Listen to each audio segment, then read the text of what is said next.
I remember the first time I faced something that completely terrified me. Not because it was dangerous, but because I knew it required me to grow. And that's exactly what fear does. It points directly at the next version of you. And T.S. Eliot said it best: the cave you fear holds the treasure you seek. So the real question is, what have you been avoiding that you know can completely change your life? Let's go ahead and find out.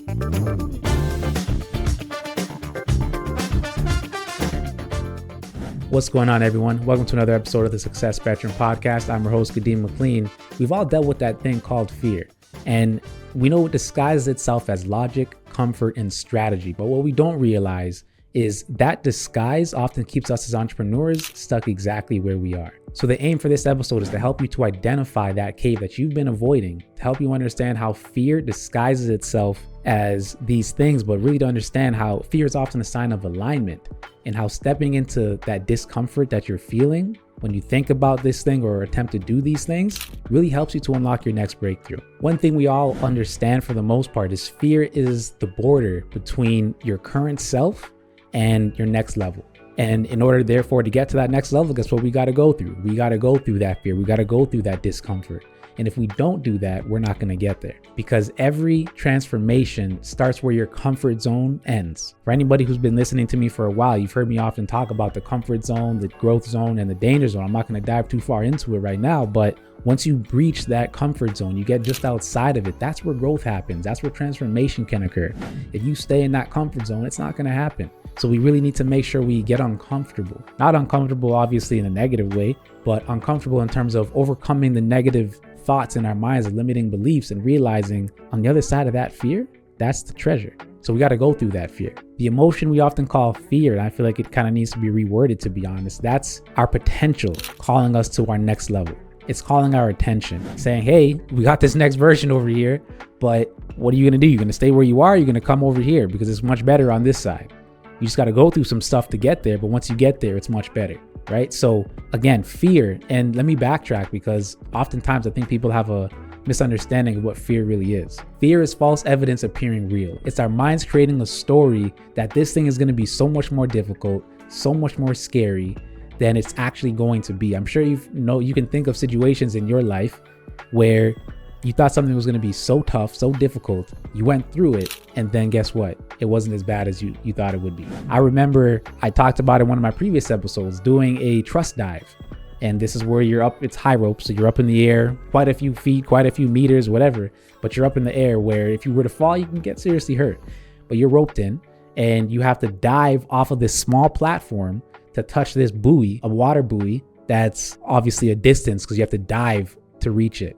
And I remember, of course, feeling fear, being up there, being nervous. It's my first time doing this type of thing. And I had to talk myself through it. And once I jumped, I'm like, wait a second, that wasn't that bad. I want to do it again. So you've been through a similar situation where you thought it was going to be so scary and it was so daunting at first when our minds created this big monster and story. But once we went through it, it was, I'll call it light work. It was easy.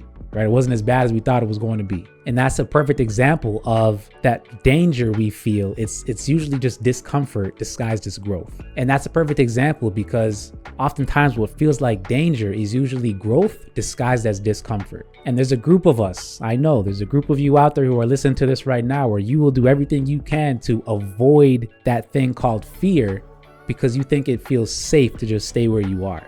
However, I know that brings up a feeling of I could, but I'm not going to. And that's when you're stuck in that thing called potential. And honestly, personally, I despise potential. I despise it. The reason why is because I've said on one of my previous episodes, if you constantly have people telling you over the course of multiple years that you have potential, you should feel a little bit disrespected. Not from them, but from yourself, because you're doing yourself a disservice. You're still stuck in potential. People have been telling you this for years. You should have already, what's the word I want to use? You should have already realized that potential, but you're still stuck where you are because you've been avoiding this thing. And it feels good, it feels safe, but really it's costing you opportunity, because what you delay today, as we know and we've probably heard before, becomes a regret tomorrow. Avoidance creates stagnation, and stagnation can feel like confusion. Well, I don't know what I'm supposed to do. I don't know what my purpose is. When you say that, I don't know what to do, more often than not, it essentially means I know exactly what to do, but it scares me and I don't want to do it. And once we admit that to ourselves, we can shine a little bit of a light, let's say a flashlight, in that cave in the dark. Because if you're afraid of the dark, once you shine a light on it, you turn on the lights, you light a candle, whatever the case might be, it's a little less scary because you got some light to show you the way. As a subscriber to this podcast or a listener to this podcast, I want to give you $30. How am I going to do that? Enter Rakuten. Rakuten is a platform where you can find deals of the week. And on here, it doesn't matter if you're looking for clothes, doesn't matter if you're looking for electronics, services, food, you can get cash back. $30 cash back, rather 30%, 20%, 4%. You can get Dyson Yeti. I know a lot of us need to file our taxes. Those of us who are late, you can use Intuit TurboTax to file your taxes. Ancestry. There are deals upon deals on here. And here's how it's going to work. I refer you. You click the link in the description. You spend $30 on this platform. Guess what? We both get $30 back. Sounds like a win-win deal, doesn't it? Go ahead and click that link in the description and get yourself your $30. Fear points to alignment, not avoidance. We should not be avoiding this thing, right? Again, it's just false evidence appearing real. We've all watched Scooby-Doo before. Scooby-Doo, it all seems so scary, the evil person or the monster or whatever, the ghost that they're chasing. But once they uncover what really is going on behind the scenes, they realize, wait a second, this isn't as scary as we thought. And Shaggy and Scooby come out and they're like, wait a second, you're just a person. You're just using a projector and some music and some fans to make it look like you're a real ghost. You had me scared for a second. But once they faced it, they uncovered the truth behind it. The only way to overcome that fear is to face it. And once you do, you realize it's just a person with some theatrical music and fans going on that make it seem so scary, but in reality, it's not that scary. So again, fear points to alignment, not avoidance. Your next level, those next level goals you have, they always come wrapped in uncertainty. It will always happen because you're going to a new level. You don't know what's on that level. You know what is where you are, but you don't know what's on that next level. And honestly, that's the reason we should go after that next level. You don't know what's there. You don't know the potential. You don't know where it could bring you, what it could do for you, the way it could change your life. You have an idea maybe, but it's not, of course, a certainty, which is why it becomes scary. And then we fear it. But I say do it anyway. Feel the fear and do it anyway. Because that resistance is proof that you're on the right path. See, the point is not to numb fear, but it's to interpret it. What is this emotion called fear protecting me from? Is it protecting me from growth, or is it protecting me from danger? And of course, if it's protecting you from growth, then we know what we need to do. Do it anyway. If it's danger, of course, don't do that thing. Don't go in there. Don't go into the lion's domain, let's say, because that's, of course, a real danger. As I've already alluded to a little bit here, the cave you fear to enter, it's based on the stories we tell ourselves. That's what feeds fear. Imagination feeds fear, or it can feed faith. You decide.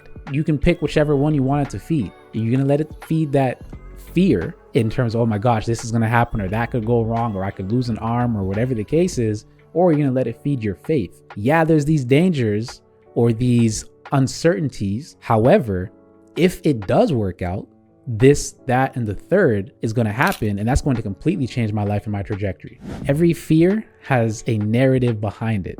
So when we can really decide to feed that faith as opposed to that fear, then we can kind of take control of that thing, right? And the narrative, as an example, is that rejection. It's that failure. It's that judgment. It's the loss. These are often some of the terms, I'd say, that are associated with fear, that we associate with fear. But again, you might be losing something, but what are you gaining on that next level? That is something we need to consider. And once you rewrite that story, you understand, okay, I'm going to stop feeding this fear. I'm going to start feeding this faith, and you use your imagination for something positive and good for yourself. Then you can reclaim that power over that cave. Again, if the cave is dark, in this case, once you understand what that cave is, and then you can reorient that imagination from fear, to faith, you're shining a light in that cave.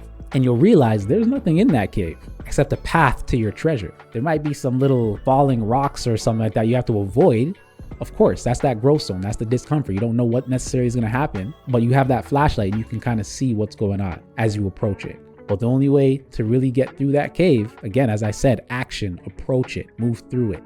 Because if you just sit there at the entrance, it's not going to happen. You're going to stay stuck exactly where you are. And that what if will eat you alive. I'll put it that way. When a lot of people are, they say, on their deathbed and they're older, they say the biggest thing they have in their life is regret for the things they did not do, not regret for the things they did. So if you don't move through that cave, yeah, you'll be in that same situation. So again, action is the key that unlocks that treasure, because confidence doesn't precede courage, it follows it. The moment you step into what you fear, you shrink the power of fear. You shrink its power once you step into it and take action, because you move closer to it.